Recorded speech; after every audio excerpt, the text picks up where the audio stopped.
Hi, this is Corey Johnston, and today's lesson is going to be a continuation of a previous lesson from the 3rd chapter in the book of Romans. We made it all the way up till the 20th verse, so we're going to take it from the 21st all the way to the end, the 31st verse.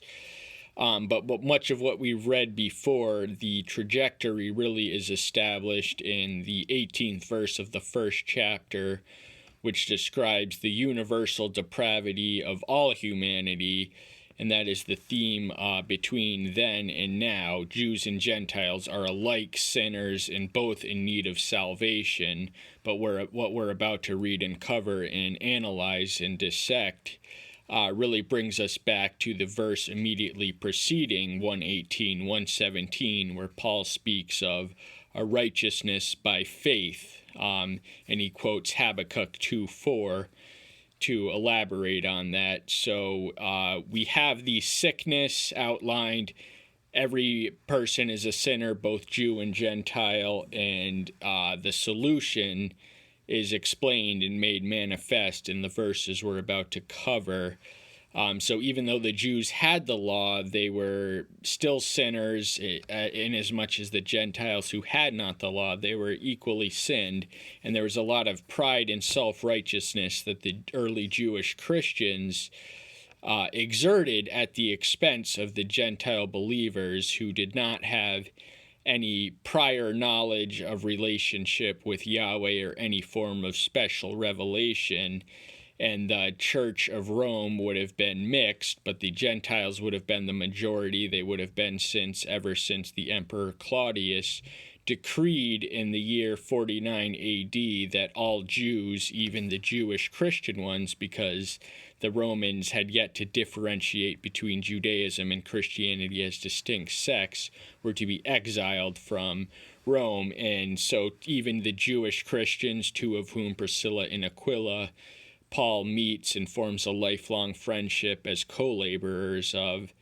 But since then, the Gentiles sort of take over, and it upsets the whole equilibrium which existed before there. This was one of the churches that Paul had not personally visited. We read of that in the 13th verse of the 1st chapter.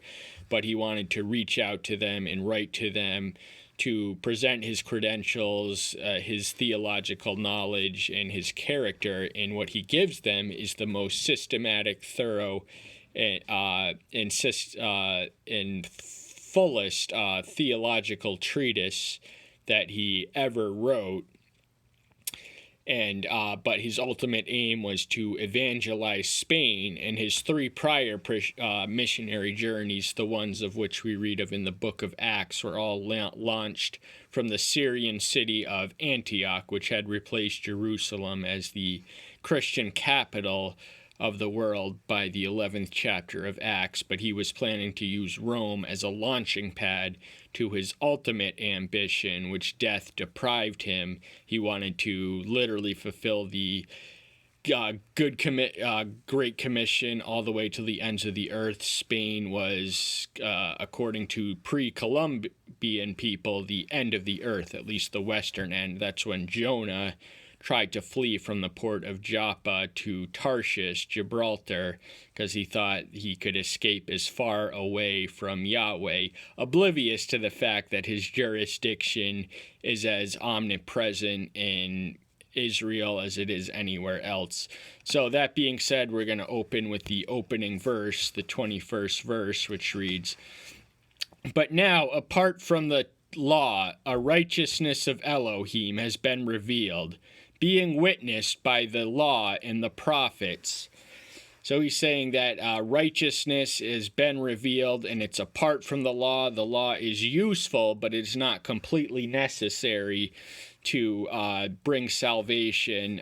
He likens it to a schoolmaster or a tutor, which prepared the Jews for the fuller and final revelation which came. Yet the righteousness of Elohim is very much established in the law and the prophets, which, along with the writings, were the 2 main genre divisions of what we today call the Old Testament. So even though it's apart from the law, it's reflected in the law and of the prophets. So it's not against it, but it's not totally defined by it. And the righteousness of Elohim is through faith in Yahshua Messiah, to all and on all who believe, for there is no difference.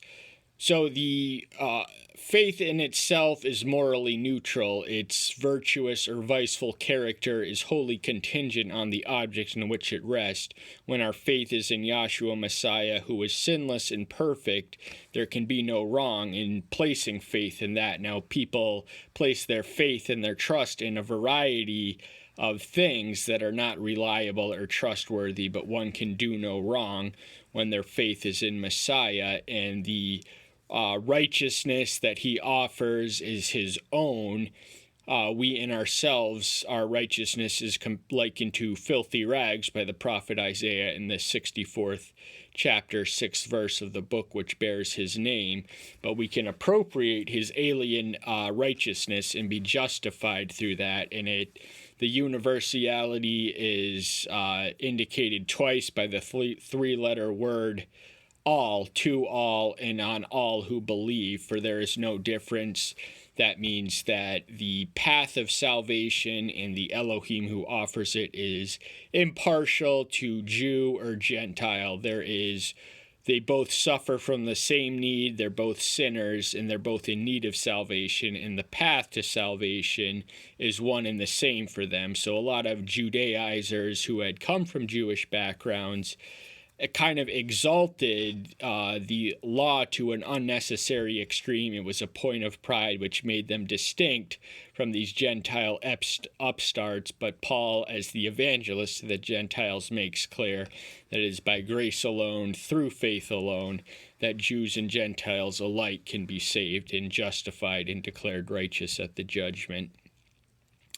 For all have sinned and fall short of the esteem of Elohim. Again, the three-letter word all entails a university. There is no human living who has not sinned and fallen short of the exalted expectations and designs of Elohim. He created us with the capacity to sin, but it is not his will that we sin. And much of the verses leading up to it, I believe from 10 to 18 are descriptions provided from the writings, the Psalms, and one from Isaiah, where he explains that the nature of sin and its varieties and components, and these he uses to establish the fact that the Jews, in spite of having the law or Torah, were equally sinful and as the Gentiles, being justified without paying by his grace through the redemption which is in Messiah Yahshua. Justification is the theological term whereby which the believing sinner is declared innocent at the judgment, because he is judged not in his own righteousness, but through the imputation, not the impartation, but the imputation. There's a key and significant difference of the alien righteous, of the sinless one. Because of his finished works on the cross, that is how we unworthy and undeserving sinners can be justified and can enter into fellowship in our heavenly homeland. And it's all through grace, and the redemption was provided by Yahshua Messiah. Redemption meant a lot in a slave-owning society, a slave-revolving economy. To be redeemed was to be restored from slavery, and sin is a cruel master and a tyrannical slave owner, whom Elohim put forth as an atonement through belief in his blood, to demonstrate his righteousness, because in his tolerance Elohim had passed over the sins that had taken place before. Now, the term atonement is the system of substitutionary atonement. I believe the word atonement was without any pre-English precedent. It was invented by William Tyndale, who translated 80% of what became included in the King James Bible. He was a 1500 pre-Reformation English figure who had the scandalous idea that Bibles should not be printed in Latin alone, but in their native language, so that other people might be able to read it and access and benefit from its wisdom. But the concept of atonement is clearly embedded in the Levitical sacrificial system. An innocent animal paid the price for one's sin. The wages and consequences and just penalty of death is sin, but through the vicarious atonement, vicarious means not ours, it's another. In the old covenant sacrificial system, it was the innocent animals. Animals can't sin, they can't do evil, they do not have moral agency.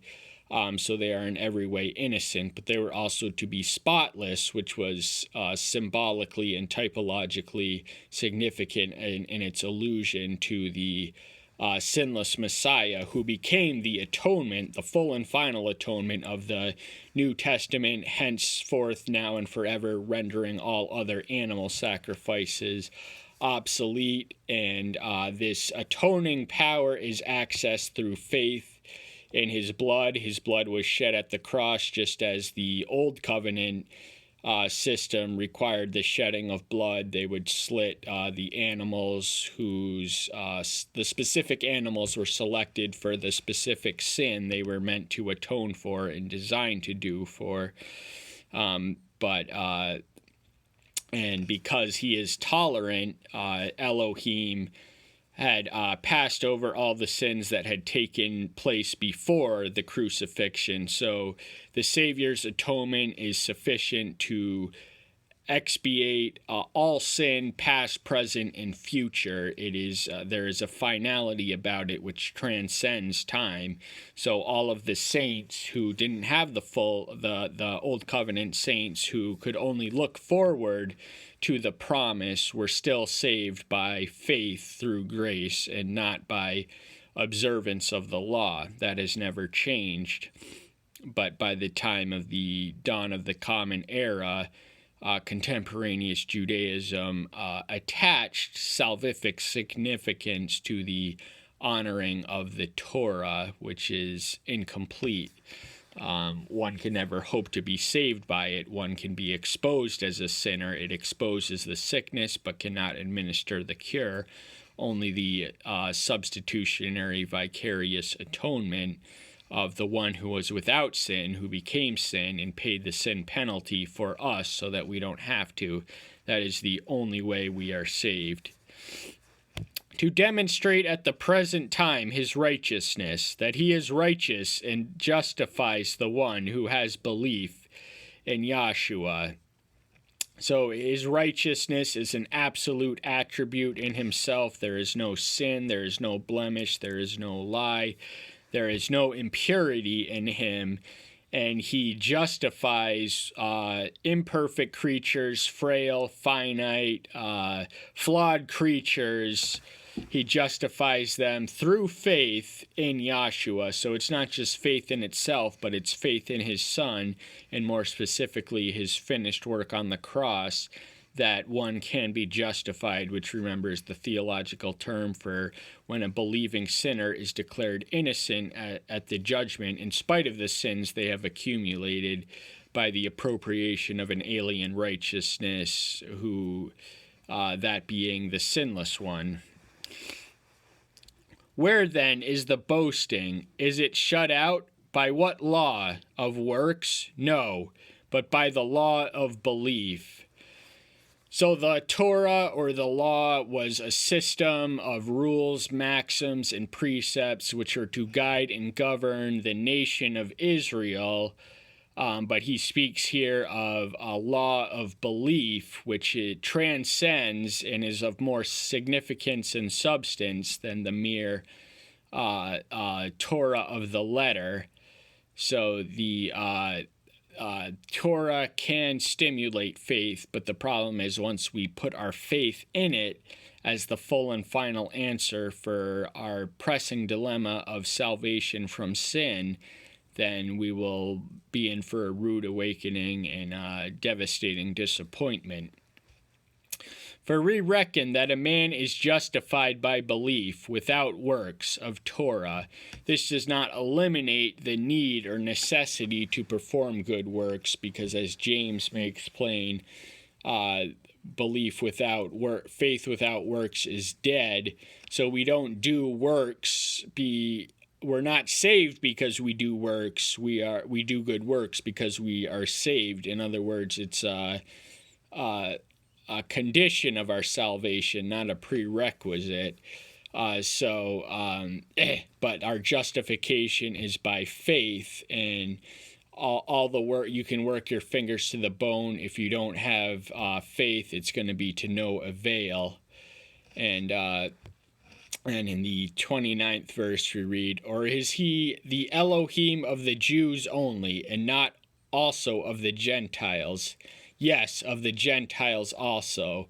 So as the universal creator of humanity, Elohim created all people, all nations, and all races. Acts 17:26, Paul establishes the fact that we all spring from one blood, one common ancestor, but somewhere along the line he specially selected an Aramaean city dweller of Ur by the name of Abram, who was eventually given the name Abraham, to be the father of the Jewish people who were chosen and selected for a special purpose, which was ultimately to bring blessings to the entire world, not just his own people, and that blessing would not be realized until Yahshua Messiah and the Great Commission, which is this expansion of the message of good news to the Gentiles who were formerly estranged from their Creator.